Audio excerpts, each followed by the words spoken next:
Hello there. Welcome back. Today we are going to talk about Commedia dell'arte, or the comedy of professional artists. Um, yeah, so let's jump right in. So good old comedy. We've been during the Renaissance and a little bit after, right? We've been to England, we've been to France, we've been to Spain. We're going to skip on over to Italy, see what kind of theatrical innovations are going on there. So Commedia dell'arte, what is it? So it flourished in Italy from the 16th to 17th century. It was essentially largely improvised skits with stock characters, right? They were improvised until the mid 18th century, which, again, we don't have very many scripts from these kind of improvised comedies. And so what we do have is largely focused on like plot and character rather than an actual text. So these are comedic plays or skits. They had very well-known stock characters, many of whom we would still recognize today in a lot of our media. These character types have highly exaggerated masks and costumes, right? Except for one pair, the innamorati. We'll get to that in a second. There was slapstick, right? Both literal and figurative, right? These were comedies that were performed in many cases in town squares by families of troops of families, right? And so common people would see Commedia. They were performed by professional troops, typical families outside in city squares, platforms, or parks. So unlike what we just talked about in France, where a lot of the um, uh, uh, uh, kind of French neoclassicism was performed by or performed for the benefit of the aristocracy, Commedia dell'arte was performed for anyone. Right? So what is this? This is a slapstick, right? What you would do is you would, wave this, and the smaller board would, when you stop, would slap against this larger board, and it would make a large slapping sound, right? And so if you were to have a comedy where someone hits someone else with a club, you might use this and it would make a big sound, right? This is literally a slapstick, which obviously from its name derives the idea of slapstick comedy, right? Stuff where it's not necessarily realistic. It's a little over the top and physical, right, of comedy. So when we talk about commedia stock characters, right?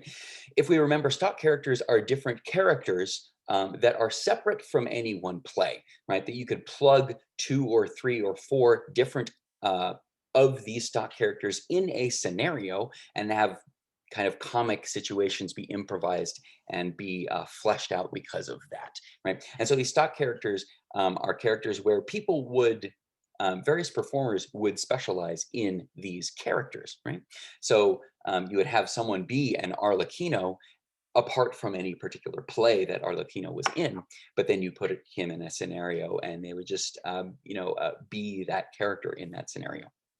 So a number of these, right? Arlecchino or Harlequin had a mask on, and they were kind of the comic male servant, right? Often the servant of two masters, right? Witty, scheming, lovable. Brigella, who was masked, was a wicked female servant who was troublemaking and scheming, right?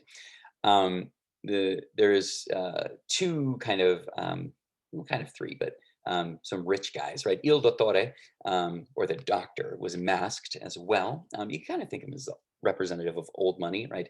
Bragging, pedantic, fat, mansplaining old man, right? Often dressed in black. Whereas Pantalone, so Il Dottore would represent kind of false intelligence, right? And kind of the old world talking down to you. Pantalone was miserly, lecherous, and covetous, right? Who had uptoned nose or a long chin, right? Represented money, essentially, in medieval Italy in these plays. Il Capitano, the captain, was a masked, bragging soldier who was egotistical but cowardly. He was eager to pick a fight to save his honor, but he was also a coward and would find a way to not fight.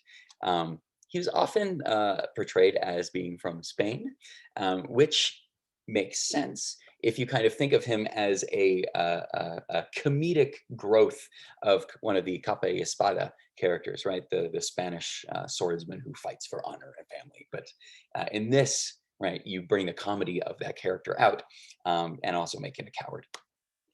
Now, the no masked people were the innamorati, right? They were lovers, right? Young lovers. We want to see them get together. there's always at least two pairs. Often the ones who you root for, even though they're not the ones that you want to see because they're not particularly comic, but they are the ones who the plot is really for, right? Columbina is masked and is often kind of, the sassy, saucy maid. Um, we can, uh, yeah, we remember one of the characters from Tartuffe, right, as being kind of a sassy maid. Other zany or comedic mass characters, you could have casts of minor characters, clowns, acrobats, musicians, all these sorts of things too. So you can imagine different scenarios where these characters would be thrown in together and jumbled around, and you would have a play, right? So costumes, right? These costumes were, again, masks were important. And each type of character had their own special type of mask, right? And so you could, pick up a mask and say, oh, that's a capitano, or that's a, because of like the long nose, that's an il dottore because of the upturned chin, right? And the Arlecchino characters, right? These, again, scheming servant characters often had these very, very colorful outfits. Sometimes it wasn't necessarily just the men who had an Arlecchino. There was a female Arlecchino. One of the few characters that could be played by a woman or man. Incidentally, I did want to point out the name Arlecchino goes to Harlequin, right? Which goes to, perhaps Harley Quinn, which is why she um, often has kind of a very Renaissance Italian kind of aesthetic to her costume. Again, others, Columbina, right, kind of a saucy maid. Arlecchino here you see again. Il Capitano, right, you see like almost the Dali mustache, looks vaguely Spanish with the sword, but also kind of cowardly. And the Pantalone, right. Now, when the Innamorati, the lovers, again, typically minimum of two pairs in each performance, but typically unmasked. Now, when we think of the stylized aspect of Commedia, it was not performed to be realistic, right? Like I said, with talking about the slapstick and that style of comedy, this was not meant to showcase what real life is, right? It was supposed to illuminate real kind of emotions and people, but not, you know, uh, play as them on stage. And so Commedia had highly angular joint movements, wrists, feet, elbows, right? You can see this in this painting of a Commedia play. And again, movement was meant to show the story due to, there was gibberish language often on stage because it was improvised, right? And the relationships, kind of the unspoken kind of relationships and status exchange between the characters is often more important than like the actual things that they're saying. And so there were a lot of gibberish language that was used in the improvisation, right? Now, the posture demonstrated, right, class distinction, and the character's internal personalities were externalized in the body, right? And so you would not, let's say you knew nothing about Commedia and you see these two people come on, you could kind of recognize, oh, okay, I know a little bit about what's up. So uh, Commedia was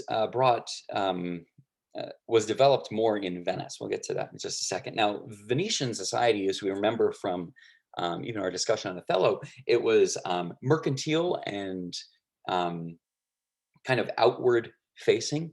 And it was uh, hierarchical, but not in kind of the aristocratic hierarchy, more like a capitalist hierarchy. And so, at least nominally, anybody could be in Venetian society. Now, these are various Venetian masks. Notice the varying skin tones. It was sometimes used because cities like Venice were multi-ethnic, but it was also used to portray class distinctions, with darker skin showing someone who worked outdoors and was therefore of a lower class or of specific peninsular origin, right? Either on like lower Italian peninsula or whatnot. And so you can see kind of elements of, if not even overt racism, but at least colorism, right? Where obviously the people with the paler skin had higher status and had more money, whereas the people with the darker skin had lower status and had less money and were often servants, right? So there is that. So we get to these two fellas, both named Carlo, and both, so Carlo G and Carlo G, Goldoni and Gozzi, they were known as two people who absolutely developed, in terms of script-wise, Commedia. Right? They were both Venetian. They both used kind of Commedia as a jumping off point to further develop Italian theater. Goldoni liked a little bit more realistic characters. right? Whereas Gozzi wanted more kind of fantastical characters with a little bit more, um, non-realism to them. Goldoni used Moliere as inspiration. Gozzi used fairy tales as inspiration, right? A little bit two-dimensional, a little bit fantastical. Whereas Goldoni was more humanist, right? Talking about people, right? And this is the way people can be. Gozzi was more satirical. This is how society can be. Right? Um, and of course, they were rivals. Um, Goldoni thought Gozzi's plays were inhuman, right? Why do you have a whole bunch of these like fairy creatures running around your plays and like fantastical things? Like that's not what people deal with. And of course, Gozzi thought Goldoni's plays were bourgeois, which is one attack that we will get into a little bit further on when we talk about Brecht. Um, but Gozzi might say, well, Goldoni, all you're doing, you're not showing anything kind of no deep truths. All you're showing is like, how rich people interact with each other in their rich ways. Like, okay, that's not important. So these two, Goldoni and Gozzi, good old Venetians. But that is all for today, talking about Commedia. Again, do the discussion. Um, I will see you all next time.